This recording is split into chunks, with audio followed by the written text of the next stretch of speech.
What's good, y'all, and welcome to another video. Today we are going to be recapping week 9 of the NFL season, and a little later I'm going to be making my picks for week 10. Like I said, I wanted to do this weekly, so here I am with another video.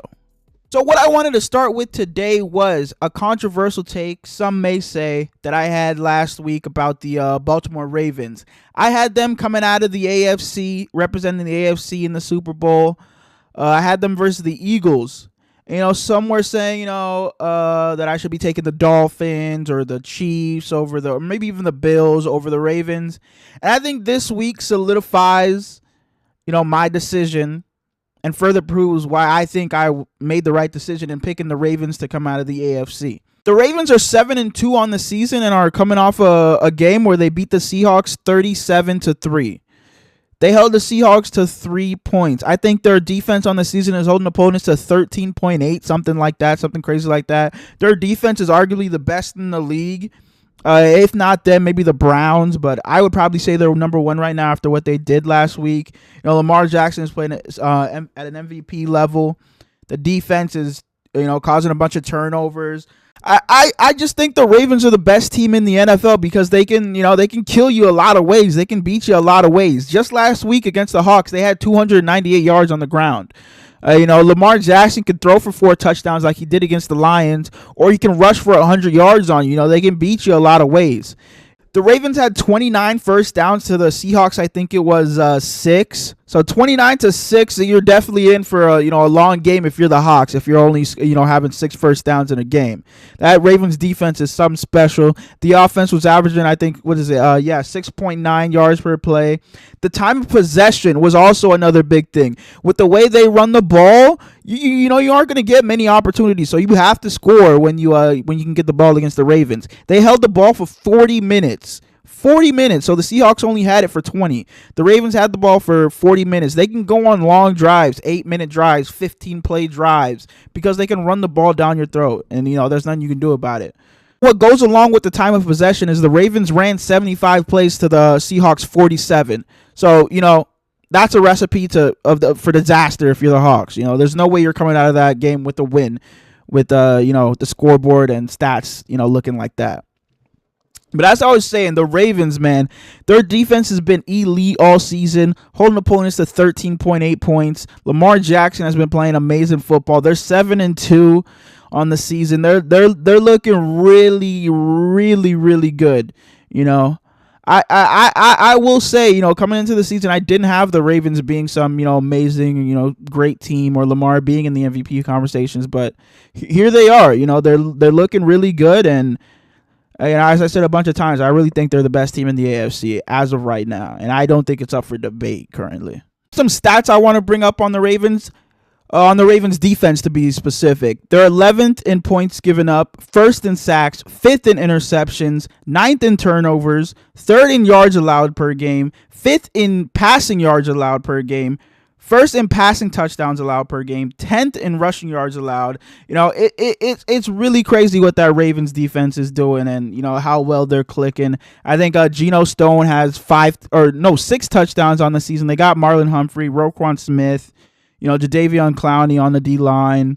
They got playmakers all over the field, and on offense, they got Lamar, Mark Andrews, Zay Flowers, OBJ, and you ask me, I think the Ravens, are the team to beat, maybe in the NFL, but definitely in the AFC if you ask me. We started off on a more positive note, so, it's only right we turn things a little negative and go to some teams that just aren't looking great right now. And a lot of people may be calling them frauds. It's the Bills and the Dolphins.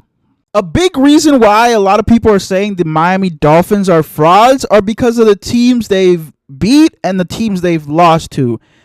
And if I'm being honest, it doesn't look good for the Dolphins. So the teams they've beat this season are the Chargers, Patriots, Broncos, Giants, Panthers, and Patriots again. And the teams they've lost to are the Bills, Eagles, and Chiefs. And it's been a thing with the Dolphins for a couple years now. Can they beat the good teams? Because, they'll beat up on the Patriots or the Jets or teams like that. But can they beat the Bills? In their own division, or can they beat the Chiefs or the Ravens? Time will tell. But as of right now, it does kind of look like, I can understand why people would say they're frauds. By the way they've played their competition, they haven't beat a team over 500 this season. All their losses are teams that are over 500. So, I can definitely see why some people may be calling the Dolphins frauds, but I will refrain from calling them frauds for now. Depending on what happens in the next coming weeks, maybe that'll change. But they didn't look great against the Chiefs. Tyreek Hill had that fumble to get them down 2 scores early. Tua only threw for, I think it was like 190, maybe had 1 touchdown. I know Tyreek Hill had 8 receptions for, I think it was like 60 some yards. So their offense wasn't explosive as it usually is. But yeah, I'm not going to go as far as to say the Dolphins are frauds. I'm going to give it a couple weeks, see how they, look in the next couple of games, and we can, revisit this topic. But for now, they're not frauds. But the Buffalo Bills, on the other hand, if you ask me, to me, they may be frauds. I've put stock into the Bills for the last 3 or 4 seasons now, and every season they let me down. Them and the Chargers. Every season I come in saying these are two teams that I think are going to be great this season, and they always let me down. It's not to say that the Bills aren't good in the regular season, but they can never get over the hump and beat the Chiefs or beat the Bills in the playoffs and get to the Super Bowl. There's I don't know what it is. It's similar to the Dolphins in a sense, because this season they lost to the Jets, who didn't have Aaron Rodgers for nearly the entire game. He got hurt on the first drive. They lost to the Jags, who are good. They lost to the Pats, which was a terrible loss, and they just lost this past weekend to the Bengals, who are red hot right now and looking like they're Joe Burrow's getting healthy. Jamar Chase did just get hurt, but they're looking really good right now and looking like they're going to make some noise in the AFC. But yeah. The Bills, they have a good win against the Dolphins. They beat them 48-20. But I don't know what it is with them. They just don't look right. They're 5-4 on the season. Josh Allen just turns the ball over so much. For as good and as elite Josh Allen is, and how greatly people talk about him, he turns the ball over way too much for the Bills to compete for a Super Bowl, for a ring. There's no way they're going to be winning these games, winning these January, even February games, if Josh Allen is, turning the ball over 2 or 3 times, and that's interceptions and fumbles. He had a couple this past weekend, and he does it every week. So if Josh Allen can cut back on the turnovers, and maybe they can make a push, but I think my hope for the Bills is definitely running low with how Cincy's looking, the Chiefs, the Ravens, who we talked about earlier, and I still got the Dolphins ahead of them. So, yeah, but, they're only 1 game back of the Dolphins in the AFC East, so, they're not out of it. They can definitely still make that run, and they can definitely still be there at the end of the season, and, I could be completely wrong. My hope and, my faith in them is definitely running low. They're just not looking great. Josh Allen has to protect the ball more, and, I just don't know how I feel about the Bills, man. I'm definitely really iffy on them, but we'll see. Just like the Dolphins, we'll see. We'll see moving forward, man. And another quick topic I wanted to talk about was C.J. Stroud. He had a phenomenal game. I talked about him last week winning the Offensive Rookie of the Year, and he could not play another game this season, and I think he deserves that award. He had 470 and 5 TDs, picked apart the Tampa Bay Bucs defense, and went and led them on that game-winning drive, which was probably the most impressive thing he did to me last week. For a game that a lot of people thought was going to be, probably one nobody wants to watch or no one's going to tune into, it probably was game of the week.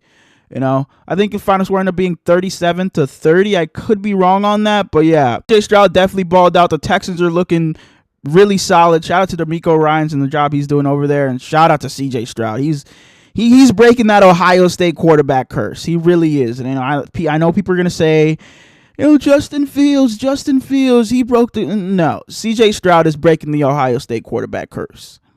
One last thing I wanted to get to before I make my picks for next week is how good the Bengals have looked as of late. They came off for the bye, beat the Niners. Then last week they beat the Bills. Joe Burrow has been balling since he's healed from, I think it was his quad injury. Jamar Chase has looked good. T. Higgins is beginning involved in the offense finally. He's still on my bench in fantasy. He's gonna have to show me a couple more weeks until I start him. But Cincy is looking really, really scary right now, and it's gonna be a dogfight in the AFC North between them and the Ravens and the Steelers and Browns, who are all also looking good. All four teams in the AFC North are looking solid this season. But watch out for Cincy.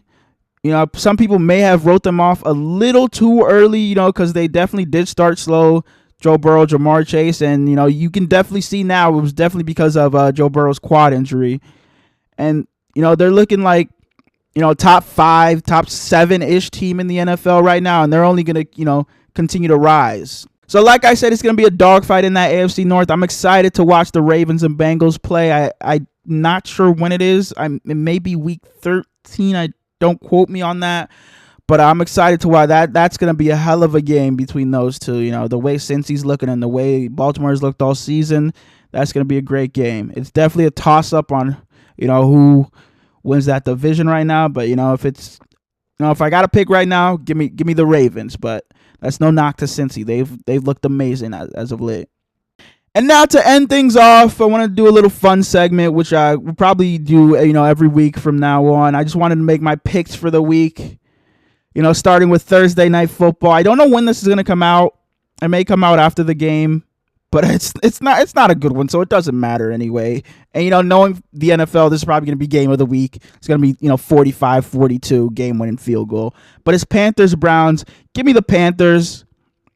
Once again, no Justin Fields. Bryce Young hasn't looked amazing, but I'm going to go Panthers on that one. Let's just get on to the next game. We got Colts Pats. Give me the Colts. Pats haven't looked good. Mac Jones has looked solid at times, but there was a report if the Patriots end up losing this game that Robert Kraft may look to move on from Bill Belichick. I don't know how true that is. I don't know if I believe that, but there definitely was some rumblings out there that they would move on from Bill. So we'll see. But I got the Colts, so if it's up to me, it looks like Bill Belichick's gone. We got Browns-Ravens, which should be a really good game. That two great defenses, two great run games. Give me the Ravens in a close one. Give me Ravens in a low-scoring game. Give me 2017 Ravens. Then we got Packers-Steelers. Give me the Steelers. Steelers defense, TJ Watt has been looking really good. I think they're going to give Jordan Love some problems this week. Niners-Jags. Niners are on a 3-game losing streak. Both teams coming out of a bye. I just don't see the Niners losing 4 in a row. So give me the Niners in what should be a good game. I wouldn't be surprised if we end up losing this game. But if we lose 4 in a row, there will be some problems. So give me the Niners over the Jags. Then I got Vikings over the Saints. I really like how Josh Dobbs has been playing this season. And I just don't like the Saints. I was kind of high. I wouldn't say high on them, but I had decent expectations for them coming in this season. But give me the Vikings. And then we got Texans-Bengals. My guy CJ Stroud, I'm sorry. I got to pick against you. The Bengals are looking really good right now. This should be another fun game, but give me the Bengals. Then we got Titans-Bucks. Will Levis has looked solid to start his career. He's 2 games in. Give me the Titans. We got Lions-Chargers. 2 teams I'm rooting for, to be honest. The Chargers have been my second team, if you want to say, for the past few years now. Justin Herbert probably is my favorite quarterback in the league. I want to root for them, and I always pick them to be good. But the Lions have looked too good this season. I think they're just a bit outmatched, so give me the Lions in this one. We got Falcons and Cardinals. Who cares? Give me the Falcons. We got Giants, Cowboys. Prayers up to Daniel Jones, but give me the Cowboys. Commanders, Seahawks. I don't want to pick the Seahawks, but give me the Seahawks. Jets Raiders, the Raiders looked good last week under their new coach, Antonio Pierce. It looks like they're, playing for him. It looks like they need a new voice in the locker room. But give me the Jets. I got to see more from Aiden O'Connell, replacing Jimmy G. I'm going to take the Jets defense in this one. I'm not really picking the Jets. It's just the Jets defense I believe in because I don't believe in the Jets offense. So I just trust the Jets defense to maybe score and stop the Raiders from doing much of anything. And then to close out the week, we got Broncos and Bills. The Bills better not lose this game. The Bills better not lose this game. I'm going Bills. I'm expecting Josh Allen to go out there and ball. But shout out to Russell Wilson and the Broncos, a team that I said should blow it up. Russ has looked, solid, really good this season. But yeah, the Bills better not lose that game. And that's all I got for this week. Our Week 9 recap. We'll be back next week for Week 10. I hope you guys enjoyed. And I just want to say I appreciate the love on the first video. If you're new, subscribe, like the video, drop a comment, give me some advice, some tips on what you would like to see, what I could do better, some things you'd like me to talk about, some videos you would like me to do. Because we can do, maybe 2 a week and, do something other than the recaps. But, yeah, I hope you guys enjoyed. And I'll see you soon. Peace.